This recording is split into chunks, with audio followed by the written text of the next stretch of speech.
दोस्तों सबसे पहले आप सभी को 74वें स्वतंत्रता दिवस की बहुत बहुत शुभकामनाएं। दोस्तों आज की वीडियो में हम कुछ इतिहास के कुछ पन्नों में प्रकाश डालने की कोशिश करेंगे। दोस्तों इस वीडियो को शुरू से अंत तक जरूर देखिएगा। नमस्कार दोस्तों, मेरा नाम है सचिन और आप सभी का स्वागत है मेरे यूट्यूब चैनल सचिन यूनिक में। तो चलिए दोस्तों शुरू करते हैं वीडियो।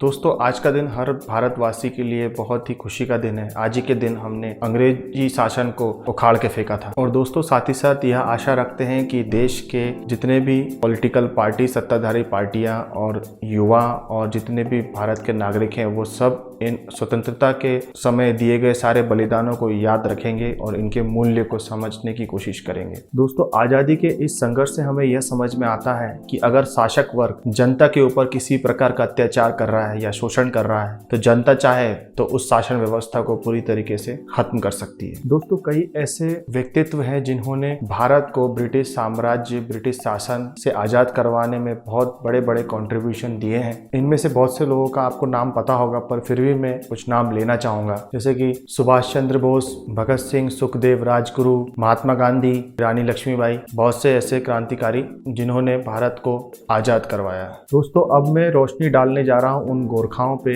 जिन्होंने भारत को आजाद करवाने में अपना महत्वपूर्ण योगदान दिया। तो दोस्तों सबसे पहला नाम जो मेरे जहन में आ रहा है वह है मेजर दुर्गा मल्ल, जिन्होंने सुभाष चंद्र बोस के साथ इंडियन नेशनल आर्मी में रहते हुए ब्रिटिशर्स के खिलाफ खूब लड़ाइयाँ लड़ी और जिन्हें 1944 में ब्रिटिश सरकार के द्वारा फांसी की सजा दे दी गई। फांसी की सजा से पहले इन्होंने आखिरी शब्द अपनी पत्नी शारदा से यह कहे, मैं जो बलिदान दे रहा हूँ वह व्यर्थ नहीं जाएगा, भारत आज़ाद होगा और सारे हिंदुस्तानी तुम्हारे साथ हैं।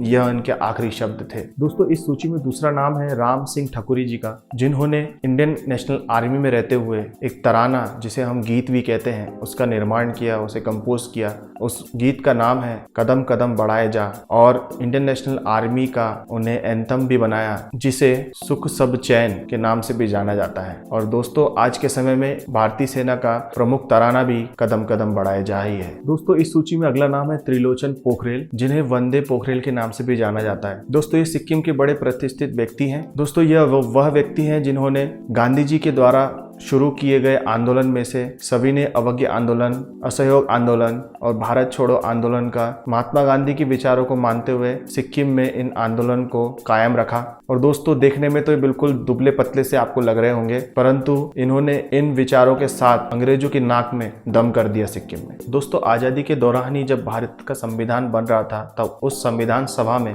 2 गोरखा कम्युनिटी के मेंबर्स को जगह दी गई थी, जिनमें पहले थे डंबर सिंह गुरुंग। इनके मरने के बाद हरि बहादुर गुरुंग को स्थान दिया गया और जिन्होंने संविधान को बनाने में अपना अहम योगदान दिया। दोस्तों आज़ादी के बाद कई सारे गोरखा सैनिकों ने भारत की तरफ से युद्ध किया, जिनमें कुछ नाम मैं आपको बताना चाहूँगा। सबसे पहले लेफ्टिनेंट कर्नल धन सिंह थापा, परमवीर चक्र, कर्नल ललित राय वीर चक्र, सूबेदार मेजर गंजूलामा विक्टोरिया क्रॉस। और ऐसे बहुत सारे गोरखा सैनिक हैं जिन्होंने आज़ादी के दौरान और आज़ादी के बाद भी अपने प्राणों की आहुति दी है भारत देश के लिए। इसके अलावा कई गोरखाओं ने अपने अलग अलग क्षेत्र में बहुत योगदान दिए हैं, जिनका मैं कुछ नाम लेना चाहूँगा। दोस्तों उदित नारायण, रंजीत गजमेर, पूर्णिमा श्रेष्ठ, विपुल छेत्री, प्रशांत तमांग, एड्रिन प्रधान। दोस्तों यह सब बॉलीवुड म्यूजिक इंडस्ट्री से जुड़े हुए लोग हैं। दोस्तों स्पोर्ट्स के क्षेत्र में भी काफ़ी गोरखा लोगों का कंट्रीब्यूशन है, जिनमें कुछ नाम आपके सामने लेना चाहूँगा। Nirmal Chhetri footballer, Sushil Chhetri footballer Indian captain, Bharat Chhetri hockey, Jitu Rai Arjuna award, Padma Shri, Khel Ratna. अगर साहित्य के क्षेत्र में बात करें तो कुछ नाम हैं लील बहादुर छेत्री पद्मश्री, इंद्र बहादुर राय, अगम सिंह गिरी। इसके अलावा राजनीति की बात करें तो पवन कुमार चामलिंग भूतपूर्व सिक्किम के मुख्यमंत्री रह चुके हैं, इन्हें कौन नहीं जानता दोस्तों। इसके अलावा भी बहुत सारे गोरखा राजनेता हैं जो सक्रिय रूप से राजनीति में लगे हुए हैं, जो कि गोरखा कम्युनिटी से बिलोंग करते हैं। दोस्तों कहने का तात्पर्य ये है, जिस प्रकार की मानसिकता लोगों के द्वारा गोरखा कम्युनिटी को लेकर के बढ़ती जा रही है और भारत नेपाल के रिश्ते खराब हो रहे हैं, यह सब कुछ असामाजिक तत्व के द्वारा हो रहा है। इन असामाजिक तत्वों पे ध्यान न दे दोस्तों, और जितना हो सके भारत नेपाल संबंध और अच्छे बने रहें। और यह हमें समझना होगा कि जिस प्रकार के कंट्रीब्यूशन गोरखा समाज ने भारत को दिया है आज़ादी से पहले और आज़ादी के बाद, उन सभी कंट्रीब्यूशन को ध्यान में रखते हुए इनकी इज्जत करना भी बहुत ज़रूरी है। दोस्तों, भारत नेपाल की फ्रेंडशिप को हमेशा अच्छे से बनाए रखें और किसी प्रकार के भड़कावे में न फंसें। दोस्तों, अंत में आप सभी को फिर से स्वतंत्रता दिवस की शुभकामना देना चाहूँगा। दोस्तों, अंत में आप सभी से यह भी कहना चाहूँगा कि बहुत से ऐसे व्यक्तित्व, बहुत से ऐसे लोगों ने भारत को आज़ाद करवाने में अपना खून बहा है और हमने आज़ाद भारत में ही जन्म लिया है। तो हो सकता है कि आप उन्हें नहीं समझ पा रहे हो कि उनने किस प्रकार की प्रताड़ना है, किस प्रकार के अत्याचार ब्रिटिश शासन में झेले होंगे। उन सब कंट्रीब्यूशन का मूल्य आज की जनरेशन के लोगों को समझना बहुत ज़्यादा ज़रूरी है।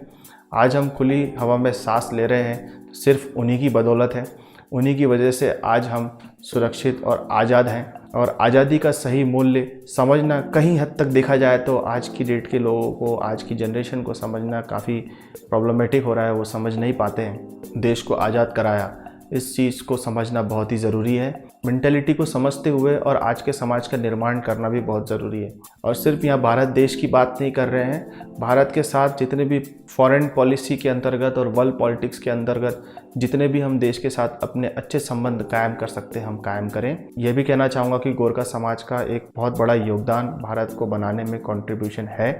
इसलिए अब उन गोरखा कम्युनिटी का ध्यान रखते हुए और जो भी रिश्ते हमारे भारत नेपाल के साथ है और अच्छे बने रहें, इससे ज़्यादा अच्छे हों। बस दोस्तों, आप सभी से ये विनती है कि शांति को हमेशा के लिए बनाए रखें और अपनी आज़ादी के साथ साथ दूसरी की आज़ादी का भी ख्याल रखें। किसी भी तरीके की गलत जानकारी पर ध्यान न दें, उनका खुलकर विरोध करें। जय हिंद। दोस्तों, इस वीडियो के बारे में आप क्या सोचते हैं नीचे कमेंट पे लिख के ज़रूर बताइएगा। और अगर आपको वीडियो अच्छा लगा हो तो प्लीज़ लाइक ज़रूर कीजिएगा। और अगर आप मेरे चैनल पर नए हैं तो प्लीज़ सब्सक्राइब करके बेल आइकन पर क्लिक करना ना भूलिएगा।